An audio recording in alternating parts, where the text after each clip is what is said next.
प्रथम पार्ट तो आप देखिले केमती आसिलु आउ केमिति आमे आनंद भोजन करूँ जहाँकि पूरा फ्री थिला रूम देखी तो आमे एबे पळे आसुचु आमर बाबा को दर्शन करने से पाखरे बहुत सारा दुकान थे आप देखिए आपन को लुटापी आपन को चप्पल मागे कहे टंकाटे आम रखबूनी हेले आपन से दुकान प्रसाद नापी बाध्य करेंगे तेणु आम भूल रखी देलु पुणी आप देखिए से आपंकर आमर गेट नंबर 3, 6, 12 एमती थी तो से जगह गुटे आपंकर चप्पल रखापी स्वतंत्र व्यवस्था कर फ्री रे रखिपारे आप बैग सेमती रखिपारे बैग आपरे एक्चुअली आम नहीं तो भितर किसी सेमती आपंकर इलेक्ट्रोनिक जिनस रखिबेनी हेले आप एलाउ आप करेंगे आपन को 500 मीटर बेसी हे भितर को जावाक पड़ो पूरा सेंट्रल एसी अच्छी आपन से पानी व्यवस्था अच्छी आपन को वेटिंग हॉल अच्छी सबूर व्यवस्था रही आपन पाखरे जाइए बाबा पाखरे दर्शन करेंगे पादुका छुईबे तो आपन आशीर्वाद नहीं कि आसबे जो आप गेट बाहर को बाहरी आसबे एक्जिट बाहरी आसबे से आप गोटे म्यूजियम थी तो से म्यूजियम आप देखिए तो सी केमी जीवन शैली थी सबू रही तो तापर आसला आप देखिपे केमी पानी आपन से कलश रोला तो से पाखे बहुत बड़ मार्केट अच्छी आप मार्केट बुलिबे पूरा मन भरिक गोटे दिन आप एंजॉय करेंगे तो जदि आम कथा कहवा तो से पाखापाखि आपंकर 7टी मंदिर थिला तो से आपंकर आम ऑटो 2टा बुक करूँ 1200 टंका देकरी तो आराम से आम रही जाइलु तो से छोट छोट मंदिर गुड़ा जो बाबा एठू आसते कौटी आप से वृक्ष जो आप तपस्या करुले तो से सब जगह आम ए दर्शन करवा आप देखुं तो फर्स्ट दर्शन होता है मंदिरटी मंदिर विशेषत्व तो मुझे जानी तो फिर भी एठी आमर जो ऑटो भाई मैंने से आमको भल भाव में बुझाऊे तो से सब जिन गुड़ा को मुझे भल भाव में कैप्चर कर देखिपे तो ये मंदिर दर्शन सरीगला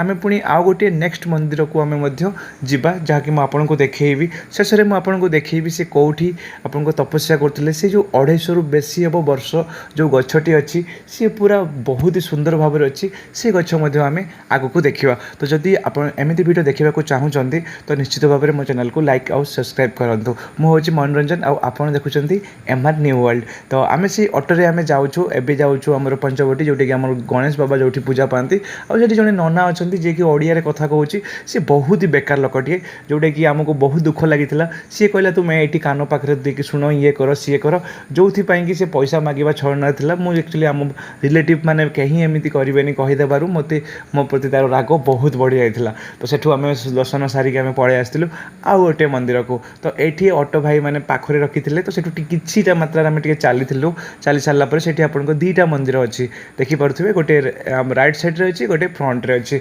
से हार मौसी जड़े बिकुले तो यही जो देखिपुं मंदिरटी यार रहस्य कौन तो मुझे कहते हेले माइंड रे आसु नाला आपन को एत सारा जिनस कहला बेलू भी समय हेनी तेणु आपन को देखी दूसरी जब भी आप शिरडी जी निश्चित भाव में पाखापाखि अंचल जो मंदिर गुड़ा रोचे निश्चित भाव में आप दर्शन करेंगे तो से 2टा मंदिर दर्शन सरीगला आम आउ गोटे जोड़ा बहुत सुंदर भाव में सामने देखिपे कारुकार्य होगी मंदिर छिड़ा होती जोटा कि वीरभद्र देवस्थली लेखा रही और भितर पशिगले एमती आपंकर हल मिल जोटा कि बहुत भल था सेठू आम पलि आसलु तो आप देखिपुं से जो वृक्ष मुझे जो कहूली जो बाबा बसी तपस्या करुले जोटा कि 250 वर्षर देखिपुं ये आप पैसा रखापी मना कर यही वृक्ष आम देखी सारा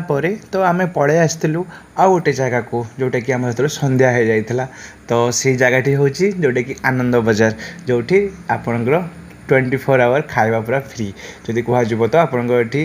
लंचर व्यवस्था पूरा फ्री रही लास्ट देखिपे चा 2 टंका मिल्क 3 टंका जो एमती जो रही है 24 घंटा आपन को दि जाऊँगी हेल्ले लंचर ये सब व्यवस्था दिन बेले आउ राति रोचे आउ सकाळे